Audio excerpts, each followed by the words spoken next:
son album Géant, c'était Soul avec Dusty Man et restez avec nous. Nous retrouvons Laurent Guillier dans un instant sur Europe 1. Et vous écoutez Europe 1. Vous voyez la petite voiture rouge là-bas, loin devant vous? Eh bien dedans, il y a Vincent. Vincent a sur son pare-brise un badge télépéage. Vous voyez la petite rouge là, loin devant vous? Eh ben là, il y a Vincent. Ce qui explique entre autres qu'il est devant vous. Mais il a aussi accès de la même manière à 200 parkings Placy Park partout en France. Et comme si ça ne suffisait pas, son badge ne lui coûte rien les mois où il ne s'en sert pas. Il est malin, Vincent. Il est très malin, Vincent. Vinci Autoroute, roule autrement. Disponible en espace client ou sur vinciautoroute.com. Et si le bonheur c'était De se détendre complètement lors d'une séance de yoga. de voir les enfants s'amuser au trapèze volant. Je fais du yoga au Chambéry tous les mardis, mais maintenant c'est le dernier mardi qu'il y avait. Donc il n'y a plus cours de yoga avant le mois de septembre. Il part de yoga, donc je repense de yoga. En réservant avant le 11 juillet. Offre limitée valable sur certains villages à certaines dates. Autres conditions. Ah, pour signaler de nouveau, Clubmed. j'en ai ras-le-bol que la douche de chez nous, à chaque fois qu'on met une douche, qu'on remplace une douche, un pommeau de douche, elle ne fonctionne plus après dans l'avenir. Vous entendez aujourd'hui partout dans la bouche de Qu'est-ce que c'est que ce truc-là qui ne fonctionne plus? Ça fait 3 douches, même 4 douches, 4 douches qu'on remplace, qu'on met le pommeau de douche là, et ça fonctionne plus. Ça fonctionne, mais l'eau c'est comme ça. Il y a de l'eau partout. de l'interdit alimentaire. Alors, j'ai dit cela et je n'ai rien dit car le mot Donc il y a un problème de douche. fantasme et d'approximation. Pourquoi à chaque fois qu'on remplace la douche, il y a le même problème? L'eau qui s'écarte comme ça, quand on prend sa douche. Je reçois ce soir Leïla Arslan. Bonsoir Leïla, docteur en sciences politiques, et Mohamed Ali Adraoui, chercheur et enseignant à Sciences Po. Bonsoir. Bonsoir, vous êtes tous les deux co-auteurs de... Ça va être comme ça jusqu'à le restant de ma vie ici, et Turbeek jusqu'au mois de septembre. Ou même triplement heureux de vous recevoir. Je vais envoyer ça à la propriétaire. Ne vous inquiétez pas, cette vidéo va être envoyée à la propriétaire. Mais Kim, je disais qu'on parle beaucoup du mot halal dans l'actualité, et ça a été le cas en 2000. J'ai un voisin qui a remplacé la douche. De nouveau, la douche elle est de nouveau. Et c'est bizarre. Les voisins qui sont partis, tout d'un coup la douche elle est comme ça. Voilà, il y a 3 jours qu'elle est comme ça. Il y a même non, elle est une semaine quoi, une semaine. Une semaine elle est comme ça. La douche elle flotte. Façon de parler, il y a des jets d'eau. Une douche ça doit être coulé normalement, pas avec des jets d'eau. Il y a un problème dans la douche. Venez réparer ça s'il vous plaît. Je pense que c'est pas notre faute. On se douche normalement. Venez réparer cette douche s'il vous plaît. Il y a un gros problème à la douche. Depuis qu'on est ici, il y a toujours des problèmes. Ceci afin d'éviter toute souffrance.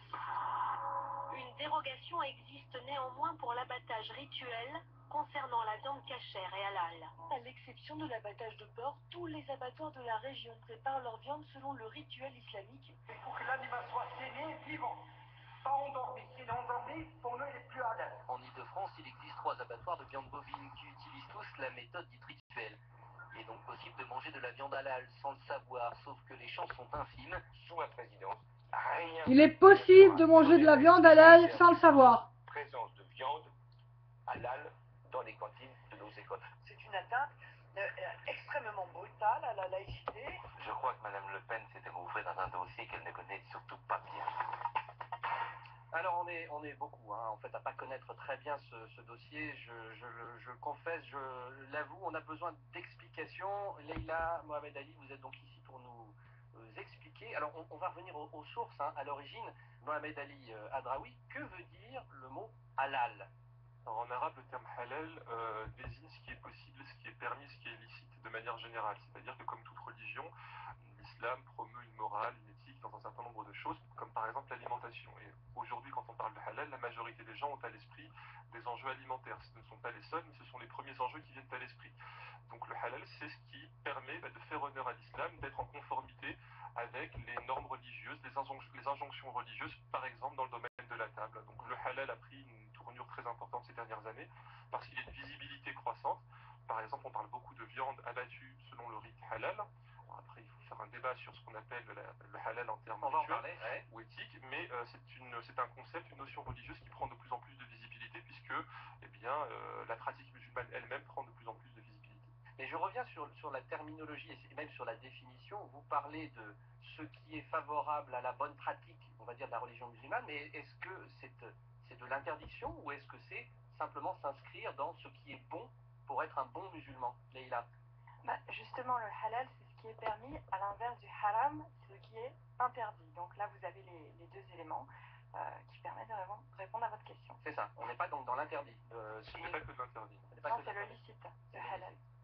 Alors, vous l'avez dit vous-même, hein, on a l'impression que c'est d'abord une question de table, de pratique alimentaire, parce qu'il y a eu la campagne de 2012, et puis plus globalement, hein, sans être forcément engagé politiquement, quand on est dans un supermarché, on voit le mot halal qui est inscrit dans les rayons. Si je m'inscris dans globalement la pratique de la religion musulmane, est-ce que c'est quand même cette question alimentaire qui prédomine quand on parle de halal? Elle est très importante, elle n'est pas la seule, elle n'est pas exclusive, mais il est vrai que, ne serait-ce que pour des structures de consommation, les ménages qui sont plus ou moins musulmans en France aujourd'hui peuvent assez facilement s'interdire de boire de l'alcool lorsqu'ils en ont envie ou d'acheter un certain nombre de produits quand ils ne veulent pas. Mais la viande, c'est assez particulier puisque, en théorie du moins, sur un plan religieux, elle doit être, avant d'être consommée, abattue, sacrifiée selon un rite plus ou moins précis. Donc c'est d'abord avant tout sur le plan alimentaire et plus particulièrement sur celui de la viande que la problématique du halal s'est posée depuis plusieurs années. Il n'y a pas que la viande. Il n'y a pas que la dans viande. L'alimentation. Le halal est une notion extensive en fait, dans la mesure où, comme vous le disiez Leïla, c'est ce qui est permis. Donc à partir de là, un grand nombre de choses, de choix sont halal, sont licites, sont autorisés pour les ménages musulmans, mais la viande fait partie intègre une réflexion un peu plus large dans la mesure où il y a des règles un peu plus précisées, j'allais dire, par rapport à d'autres produits. Mais est-ce que tout produit peut être halal dans notre produit de consommation, j'allais dire alimentaire?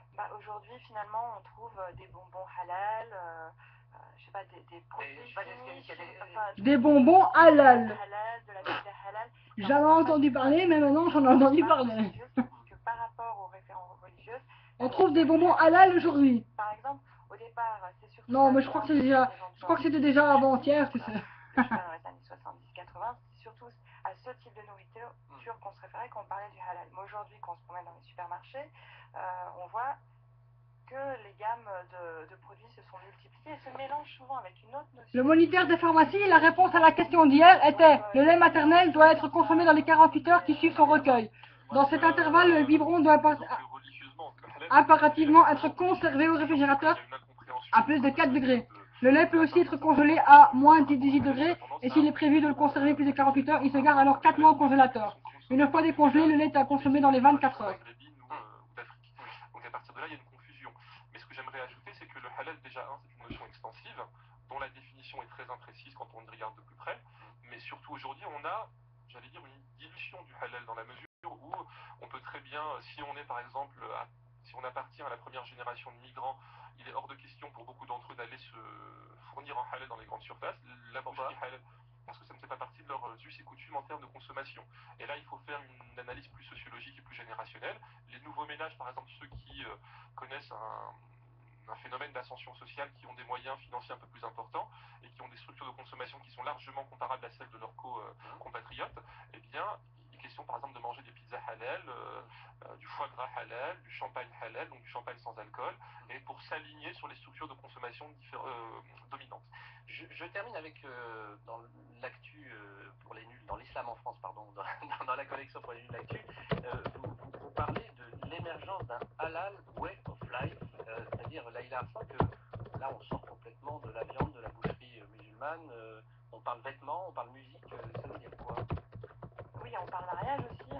C'est-à-dire mariage? C'est quoi un mariage halal? Alors, un mariage halal, c'est tout bêtement une espèce de contrat, c'est pas un sacrement, hein, c'est un contrat entre deux personnes de sexe différents, voilà, qui déclarent devant un témoin, et il y a un imam qui est là. Ils parlent du mariage halal.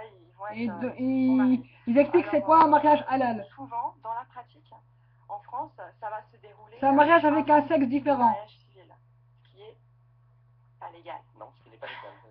Mais en fait, avec des personnes différentes. C'est pas légal, mais en fait, souvent... c'est pas légal. Les individus, c'est considéré comme des sortes de fiançailles, en fait. En fait, souvent pour les individus, c'est considéré comme des sortes de fiançailles. Il va se dérouler un jour avant le mariage civil. Parfois, mais c'est encore une pratique qui est assez confidentielle. Parfois il y a encore une pratique assez confidentielle. Soit vont se marier civilement beaucoup plus tard, soit ne cherchent pas à se marier. Soit on se marie Permettre une plus tard. Acceptée par les familles. Voilà. Il s'agit d'un mariage entre deux personnes de confession musulmane, Il j'imagine. s'agit d'un mariage de confession de musulmans, de deux personnes musulmanes. Pas forcément. Là, en fait, on pourrait dire qu'il y a une sorte de relation asymétrique. C'est-à-dire qu'une fille musulmane doit se marier avec un musulman. Une fille musulmane doit se marier avec un musulman. Du religieux.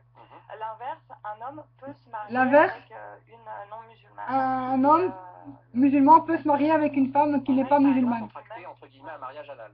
Oui, oui. Mohamed Ali Adraoui, Si je peux me permettre, on entre dans des choses assez complexes, parfois qui sont très concrètes. Non, mais alors, il y a deux choses à dire. C'est que, comme vous l'a dit Leïla, ça vient a priori du religieux, mais en fait, c'est aujourd'hui une manière de légaliser une forme d'union. Donc il y a la pizza halal, le mariage halal et les bonbons halal. Et donc, par exemple, dans les années 80, mais Leïla vous le dira mieux que moi, il y avait des logiques qui prévalaient plus que le religieux à proprement dit. Culturel, Voilà. l'honneur étaient des notions qui étaient davantage utilisées par les acteurs. Aujourd'hui, c'est davantage un référent religieux, mais là, en fait, ce qui se joue, c'est un peu comme au niveau de la nourriture. Je dirais qu'on a un référent religieux, mais... Qui retraduit quelque chose qui était préexistant. Ouais, voilà. C'est-à-dire, par exemple, dans les années 80... J'écoute l'Europe 1, mais je sais pas si vous entendez la même chose que moi. Mais moi j'écoute et j'entends. Des critères purement religieux. Et comme vous l'a dit Leïla, aujourd'hui il y a une retraduction, une reformulation en termes religieux de relations sociales qui est assez largement. Et c'est en cela que le mot halal prend toute son importance aujourd'hui. Leïla. Mais toujours pour revenir sur la question du mariage, on se rend compte, moi j'avais fait une petite recherche là-dessus, que il y a ce que disent les acteurs, ce qui est bien, ce qui n'est pas bien au niveau religieux, et c'est ce qu'ils font effectivement.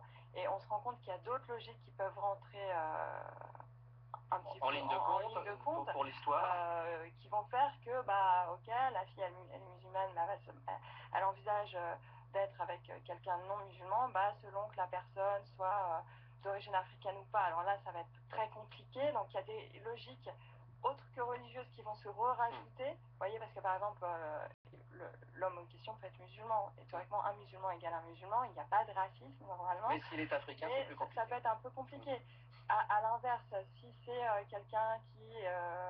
c'est un peu... Là, ça va être très schématique. On voit aussi que s'il y a des logiques d'ascension sociale qui sont espérées et tout, ça peut passer peut-être un peu mieux au niveau de la famille. Mais c'est toujours assez compliqué. On ne peut pas faire de grands discours généraux. Il parle que de halal pour l'instant. Qu'à côté donc de ces grandes règles religieuses qu'invoquent les individus, il y a d'autres logiques liées aux appartenances ethniques, liées aux appartenances sociales, qui vont faire que tout ça c'est un petit peu compliqué, mais ce qui se passe là, c'est comme pour les autres populations en France. C'est ce que j'allais vous dire, ce sont des histoires individuelles et on va dire qu'il est possible de s'arranger, d'évoluer, de transiger ou en tout cas d'écrire des histoires qui ne sont pas forcément dans l'orthodoxie la plus... Il y a la théorie et la pratique. La théorie et la pratique. Et donc sous ce mot halal, il y a aussi toutes ces histoires individuelles que vous décrivez. Merci beaucoup Leïla Arslan et Mohamed Ali Adraoui. On est dans des choses très complexes, on l'a compris, donc j'invite les auditeurs qui voudraient en savoir plus à consulter l'Islam en France pour les nuls qui est en librairie depuis quelques semaines. Merci à tous, vous restez avec nous. Alors on change complètement de sujet dans une seconde. On va parler sport, rugby et d'un mot étrange, la cuillère de bois. Vous saurez tout dans une seconde. Restez avec nous, c'est l'actu pour les nuls. Ils vont parler du rugby, du sport du rugby et de la cuillère en bois. Donc la cuillère en bois, je sais pas de quoi ils vont parler. Donc si vous voulez rester à l'écoute sur Europe 1, ben il faut mettre Europe 1. Parce que moi je vais couper, maintenant je sais pas si je vais remettre ou pas, on verra bien.